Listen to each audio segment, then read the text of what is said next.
wouldn't be a show on a Monday night without us addressing yet another issue at the troubled West Tigers. The latest developments, this talk of a rift between Benji Marshall, current assistant coach, soon to be head coach, and the new recruiting boss, Scott Fulton. Michael Chemis, our very own, caught up with the chairman of the West Tigers, Lee Hadjipentelis, to get down to the bottom of it. Well, Lee, thanks for joining us on 100% footy. The big talking point out of the West Tigers at the moment, Scott Fulton, Benji Marshall. It appears their relationship is deteriorating by the day. Does one of them have to go? No, not at all. Both gentlemen are here to serve a particular purpose. Scott was brought in as recruitment manager and he's doing that, he's fulfilling that role.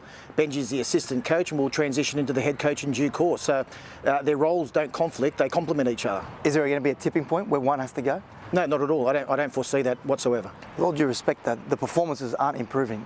A lot of fans think their team's actually gone backwards in the last 12 months. Look, I can't disagree as to where we are on the table. It's embarrassing, it's disconcerting, it's entirely unexpected. I agree with that. But the reality is, I think as a club we have improved our roster. I think if you look at the addition of people like Bateman and Clemmer and Appy and Ice and the others, finding Doreen Buller, for example, has been a revelation this year. So as a roster, we are improving. There are challenges with respect to our roster, we know that. We're losing Luke, we've lost Adam for quite some time. We won't get him back until the middle of next year at the earliest. So halves is a challenge that we're actually addressing earnestly at the moment, and we'll continue to do so. Tigers fans, they're furious at the moment, and a lot of that anger is directed at yourself and Justin Pascoe. Is there any chance that you resign as chairman of the West Tigers? No, not at all. I serve at the pleasure of the board, and as long as I retain the confidence of the board, I will remain in this role. The same can be said for Justin.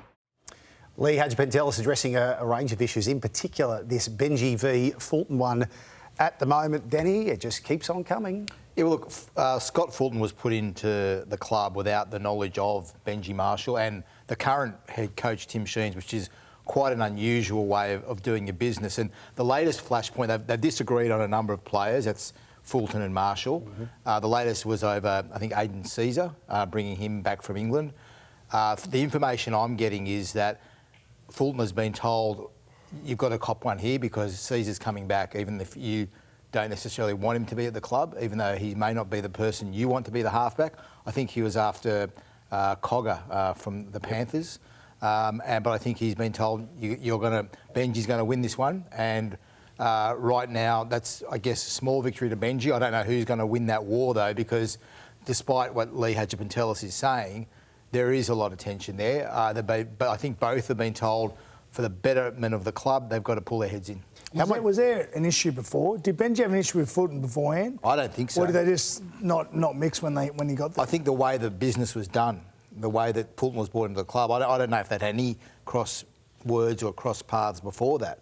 So I think it's a fresh thing. Gus, how much of a say should the coach be having in recruiting of players?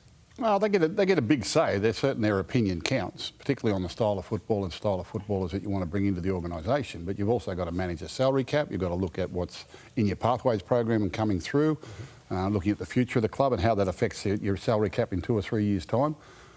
West Tigers have not gone backwards. I know where they are on the ladder looks at, and it's easy for media people to say that, but they haven't gone backwards. I keep saying there's a really good side in there. It's a young side, it's inexperienced, it's young. They haven't had their key players on the field. You know, Lee brought up a good point there about the halves. You know, Adam Dewey's got hurt. Luke Brooks is hurt. Luke Brooks is leaving. It hasn't been all the gel for them, but there is the makings of a very good side here. Because you've got to understand from their fans' point of view. Part of me agrees with you. I look at their forward pack. But other than their lock and their hooker, their lock's a good young gun on the way up. But the rest of their forward packs has played international football or are current internationals. Like, I see the point. They are not doing better than what they've done before. This is the thing. I do see a good side there as well. I think they've got some good young players, but they're not putting it together. They're not doing anything on the field. Not yet. But they will. Well, the fans don't care about they will. The fans want results now. I understand that, but if you listen to the fans, you'll end up sitting with them. You've just got to trust your system and trust what you're doing and trust the process. You really do. It's been 10 years. Easy. It's been 10 plus years. They've been terrible. But that's not Tim Sheens' problem now. He wasn't there for 10 years. It's not Benji Marshall's problem. He wasn't there for 10 years. I know that fans get frustrated with it. I know it's easy for the media to whip fans into a frenzy and to get them on social media and putting a lot of pressure on people within the club. West Tigers have not gone backwards as a team. I know they're at a lowly position on the ladder, but they have not gone backwards, I will guarantee you. As a club, they have not gone backwards. It's just that part at the moment where They've got to get their wheels turning, but it will come good. I can guarantee you it will come good. No risk in the world. Now, whether Benji Marshall, Robbie Farah combination is experienced enough to get the best out of them right at the moment, they're probably learning on the job too. You know, they're not coaches. They haven't been regular coaches. Tim Sheens, he's in his 70s. He's been around a long, long time. And he's wearing the bullets for them at the moment, and that was the idea of it. Tim Sheens is doing exactly what Tim Sheens said he would do. He would take the bullets, he would front the media, he would front the fans, whoever he has to front, and he would allow these two blokes to learn on the job. They've got their L plates on. Great players, great people, but as coaches, they've got their L plates on. There's a lot more to this than just knowing the game. Right? Tim Sheens is taking the brunt of all that other stuff at the moment and doing what he's there to do. You can see from those pictures, Gus, that Benji's doing a lot of the coaching already. Of course he is. He's doing a lot of it. Of course he is. And what they're allowing him to do is to learn his trade on the run while he doesn't have to deal with all this other stuff. He's got a minder. That's right. He's dealing with Tim Sheens is dealing with all the other stuff. It's Tim Sheens that's fronting the press conference. It's Tim Sheens that's fronting the media. It's Tim Sheens that's telling about the future and holding the people off. Do you think he's enjoying that? No, he's not. But that's what he's there to do. And that's why he took on the role he did. Right? It's not easy. I'll guarantee you, though, West Tigers have not gone backwards as a club. You can see what's emerging. I believe that wholeheartedly.